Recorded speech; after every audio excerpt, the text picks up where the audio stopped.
Welcome to this explainer. Today we are doing something entirely different.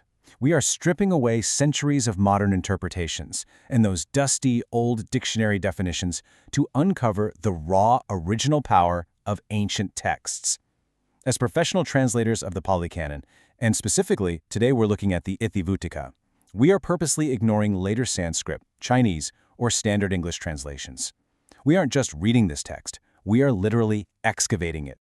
I really want you to think about that for a second. What if standard dictionary definitions are actually hiding the Buddha's true, concrete intentions? For decades, we've relied on basic translations to understand these massive, completely life-altering concepts. But here's the thing. Ancient languages didn't deal in dry academic psychology. No, they dealt in visceral, physical realities. Section 1. The Illusion of Translation and the Magadhi Root. Okay, let's dive into exactly how we do this. To get to the actual truth, we have to act as linguistic detectives. Sure, we might start with the Polytext Society or the DP Dictionary for a baseline, but we bypass those surface-level definitions almost immediately. Instead, we travel all the way back to the ancient Magadhi language, the actual dialect of the Buddha. We apply Neti's concept of atta, which is the true teaching intent, and Patisambhita's niruti, the deep linguistic root. Then, acting as visual storytellers, we take those roots and transform them from sterile English concepts into vivid, high-saturation physical realities that you can literally see and feel. Section 2. Generosity, Rain and Rust. So our first stop is Itivuttaka 26 and 75. Just look at these massive Pali terms on the screen, dāna and mocchamala. Now, if you look these up in a standard dictionary, you're going to get pretty abstract, boring translations. You get giving or charity for dāna and stinginess for mocchamala. Sounds pretty standard, right? But honestly, that is just scratching the surface. Let's dig into the actual root. When we look through the lens of Magadhi niruti, stinginess completely transforms. The root mala literally means a stain, dirt, or rust. So makkaramala isn't just the social faux pas of being a little cheap, it is literally a dark, corrosive rust eating away at a bright, pure mind. And dāna?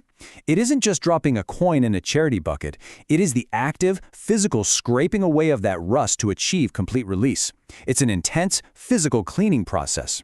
And it gets better because the ancient texts took this physical imagery even further in Itivuttaka 75. They categorized human generosity not by how much wealth you have sitting in your bank account, but by extreme weather patterns. First, you have the avuttika samo, which is a complete drought, someone who literally gives to no one. Then you have the paddesavasi, a localized rain shower, someone who only gives to a select few, maybe just their friends or family. And finally, we have the ultimate ideal, the sabathabhifasi. I want you to imagine a super high-saturation, incredibly vivid picture of a massive, life-giving thunderstorm, raining everywhere, giving to absolutely everyone. The text literally says they thunder and roar, filling the highlands and lowlands with water. This brilliantly illustrates a perfectly generous person. They aren't just nice, they are literally an unstoppable force of nature that revitalizes every single thing they touch. Section 3. Merit, Beyond Good Deeds. With that vivid storm fresh in our minds, let's go ahead and challenge the modern misconception of karma. Here is the core Pali term, puñña vatu. This is commonly translated as the basis of merit-making. We so often treat this like a video game score, but applying our niriti lens tells a vastly different story. So the absolutely crucial point here is that merit isn't some cosmic bank account where you deposit good deeds to buy a better next life. Actually, the root puñña carries the physical sense of purifying or cleansing. It implies this active, bright cleansing of the mind that directly results in an unshakable, supreme happiness. It is not about earning points, it is entirely about wiping away the grime so your natural brightness can finally shine through. And the text gives us 3 very concrete steps to actively build this bright foundation. Dāna, the giving we just talked about, sila, aligning your ethical conduct, and bhammana, active mental development. Taken together, these aren't just some boring checklist of chores. They are the actual, tangible tools you use to construct a fortress of happiness that literally no external storm can knock down. Section 4. Surviving the Inner Ocean. But what happens when the storm is inside you? Let's move over to Itivuttaka 69. Look at these 3 words, raga, dosa, moha. These are almost always translated simply as passion, aversion, and delusion. In modern psychology, we might just shrug and call them negative emotions, but the Buddha absolutely did not see them as mere psychological hiccups. And this brilliantly illustrates that huge translation gap we've been talking about.